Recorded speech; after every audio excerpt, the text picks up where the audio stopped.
Egunon guztioi eta eskerrik asko etortzeagatik. Gaur aurkezten dugu antzerkia bultzatuz. Hau da, 12. edizioa. Hortarako dekogu hemen maikidea dire Zorine Fundaturi, herritartasun batzordeko lehendakaria, Andere Bide elkarteko kidea, Txalo Fradejas, eta Pilar Jimenez kultur saioko arduraduna. Eta besterik gabe, hitz ematen diot Zorine Fundaturi azalpenak emoteko. Eskerrik asko, Oskar. Badakizue urtez urte elkartzen gara hemen eta guretzat ohore handia dela urtero moduan aurkeztea antzerkia bultzatuz egitaro hau, ez? Urtero Iurretako Udalak aurkezten du programa hau hain zuzen be areto barruan egiten diren antzerki saioak eta bultzatzeko eta bai publiko helduari eta bai umei edo publiko familiarrari heltzeko asmoarekin, ezta?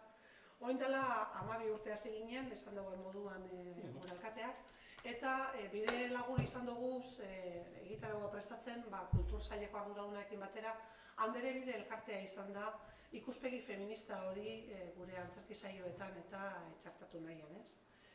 Aurreko urteetako arrakasta kontutan edukita aurten behin nahiko genduke gure herritarrak eta inguruetako herrietako jenteak urreratzea eta gure aretoa bete-beterik ikustea, ez?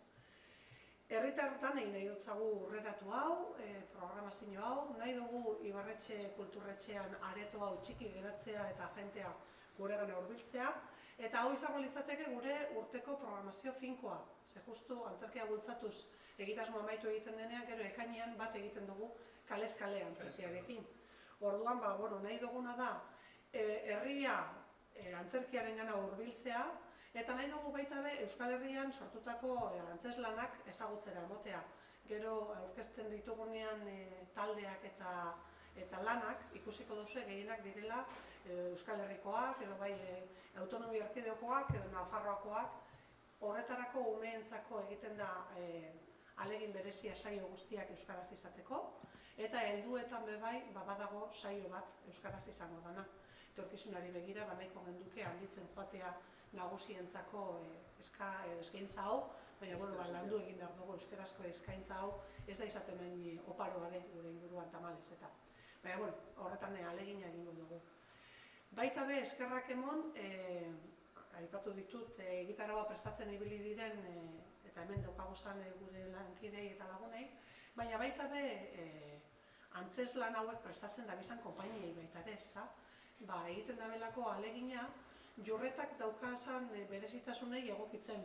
Guk oso formato txikiko obrak ekarri aldoguz, formato txikikoak badaukagun aretoa be txikia dalako, eta horrek gero badauka bere gozotasuna be bai, ez da publikoa eta aktoreak elkarrengandik oso hurbil egoten direlako, baina eskerrak eman baitale konpainiei, zailtasun hori gainditu eta gugana etortzeko ahalegin hori egiten dagoelako, ez? Eta besterik barik, igual zuzenean aipatuko ditut aurten gure artean edukiko duguzan antzeslanak eta konpainiak. Datorren astean hasiko gara ja, datorren astean urtarrilaren 23an, nagusientzako edukiko dugu, erderaz izango dan Los Angeles de Sabin emanaldia izango da, eta taldea izango da Luna Hiena, Los Angeles de Sabin emakumez osatutako konpainia batek eskainiko dozkun antzeslana izango da. Otsailaren 6an nagusientzako, helduentzako eskainiko da Ellas de Oro, La Líquida teatro proiektuan oinarritutako konpainia horrek eskainiko diguna. Otsailaren 20an euskaraz umeentzako edukiko dugu Zaintzaren dantza, antzerki familiarra izango litzateke hau, umeei eta familia osoari eskainitakoa, eta EIDABE konpainiak eskainiko da hori.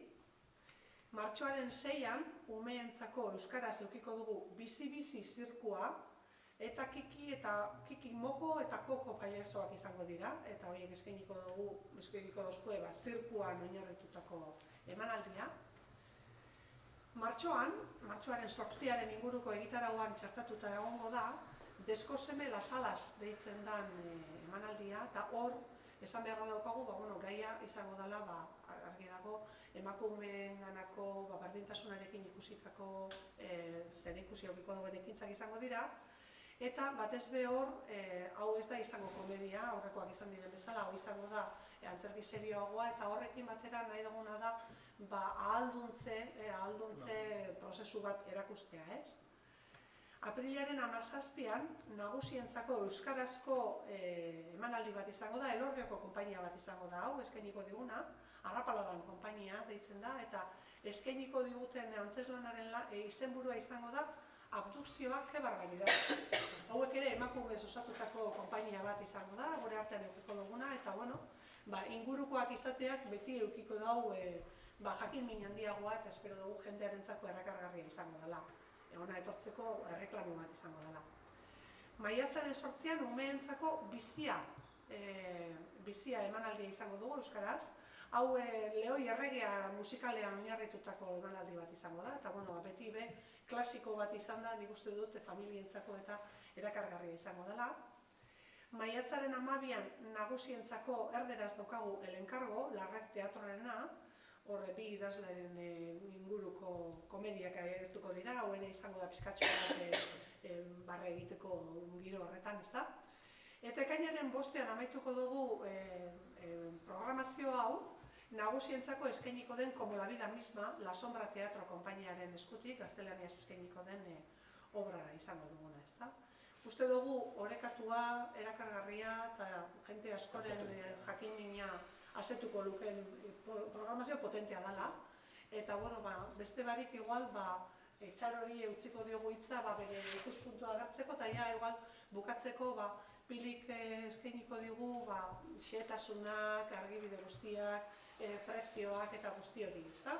Orduan Txarori pasatuko digu hitza momentu honetan. Bueno, nosotras como la Asociación de Mujeres normalmente nos ponemos de acuerdo con Pili y pues elegimos más o menos los teatros pues que sean mujeres, que tenga pues que hable de cosas de mujeres, a ver, cuando podemos, que no siempre es fácil. Este año tenemos mucha más comedia, solamente creo que hay un drama, pero bueno, también hay dos compañías que son, yo creo que la de Elorrio me parece a mí que son un poco así aficionados, ¿no? Más amateur. Y luego eso, hay algunas que casi repiten. O sea, por ejemplo, La Sombra y La Red, pues si podemos y si ellas tienen alguna obra nueva, pues la verdad es que vienen como muy a gusto y nosotros también con esto. Y normalmente para marzo, pues sí que intentamos que haya alguna obra en torno al 8 de marzo, bueno, más o menos, que tenga que ver con problemática de mujer. O sea, y eso. Y poco más. Piliri pasatzen diogu mikroa. Bueno, después de todo lo que han dicho, solo comentar un poquito cómo hay que hacer para conseguir las entradas. Desde el año pasado comenzamos a cobrar un precio simbólico por las entradas, que es de 3 euros para las obras de adultos, y para los niños y jóvenes, vengan a la obra que vengan, es decir, los menores de 18 años, 1 euro, para que podamos así conseguir que sea accesible a todo el mundo. El afán no es recaudatorio, pero sí que es un poco coger el compromiso de no, como es gratis, cojo un montón de invitaciones, luego no vengo, no pasa nada. Es un poco para que la gente se comprometa. No nos pasa mucho, por suerte tenemos un público muy comprometido y la gente suele acudir, pero el motivo de empezar a cobrar fue un poco ese, para darle valor un poco a lo que estábamos haciendo. Eso en cuanto a las entradas. Se repartirán directamente en la Casa de Cultura. Normalmente las ponemos a disposición una semana antes, entre 8 o 10 días antes de la obra, y ya las tenemos disponibles hasta que se agoten. Entonces, a partir de mañana estarán ya disponibles en la Casa de Cultura el que quiera para la obra del 23 de enero. Respecto del programa, tal y como ha dicho Sorione, pues es un programa, intentamos que sea un programa completo, intentamos que sea un programa que, aunque toque comedia, aunque se haga a través de la comedia, sea un programa que transmita valores, que trabaje valores, sobre todo relacionados con la mujer y con la educación. Intentamos también acercar las diferentes disciplinas del mundo de las artes. Si os dais cuenta, pues en el público infantil tenemos un clásico, una obra que es más familiar, la de Zaintzaren danza, y otra disciplina que sería más el mundo del clown, del circo, los payasos, para un poco acercar y abrir un poco las distintas disciplinas a los más pequeños para que luego ellos cada uno vayan seleccionando lo que más les gusta, ¿no? Pero tratamos de que sea un muestreo de lo que hay un poco en el mercado, que no es fácil, con las dimensiones que tenemos en el escenario. Y por otra parte, respecto de las obras de adultos, pues hacemos un poco lo mismo, tratamos de traer compañías consolidadas, pues como puede ser la de La Red o la de La Líquida, o La Sombra Teatro, que actúan en casi todos los escenarios de la comarca y de Vizcaya en general, pero también tratamos de facilitar esas compañías amateur, como son las de Luna Llena o la de Rapaladan, que durante todo el año están ensayando, que suelen estar encantadas de que alguien les dé una oportunidad, y que a nosotros a lo largo de los años nos demuestran que transmiten, que a la gente le gusta y que son unas artistas como las que se dedican profesionalmente a ello. Entonces yo animaría a todo el mundo a que participe. Esperamos que tenga la misma acogida que ha tenido todos los años.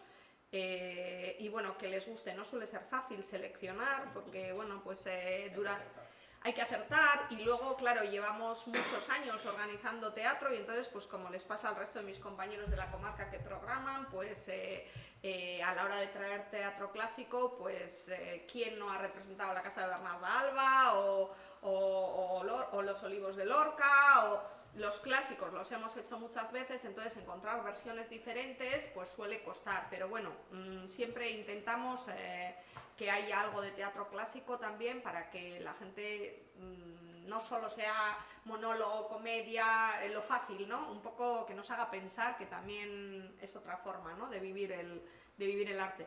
Y en principio, sin más, esperar que participe la gente.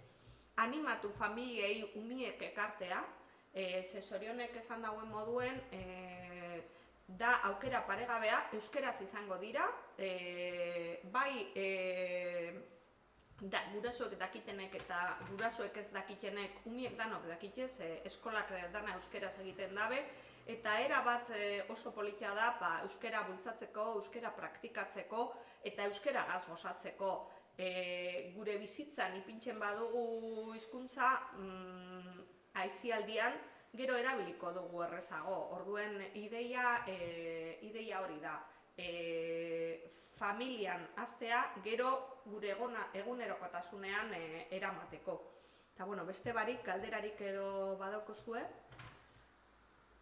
eskerrik asko etortzearren, eta hori, espero dugu Bai, Pili esan dugun moduan, eskerrak emotea etortzeagatik, eta espero dugu aforo hau, zenbateko dugu aforo? 125 pertsona da aforue, eta bueno, normalean betetzen da eta eskertzen da. Jentie ilusioa sartzen da, gero batzuentzako da irtetzeko era bat, da antzerkia etortea, baina gero ja bide batez, hori etxetik sozializatzea, gero lagunekin urtetzea, da itzaki bat bebai, plan bat izateko neguan, eta bueno, hori da ideia bebai, ezta normalean beste planak ez dituzten publikorako bebai, eskaintza polit bat egitea etxetik urteteko. Eskerrik asko nago etortzeagatik, eta laiztera arte.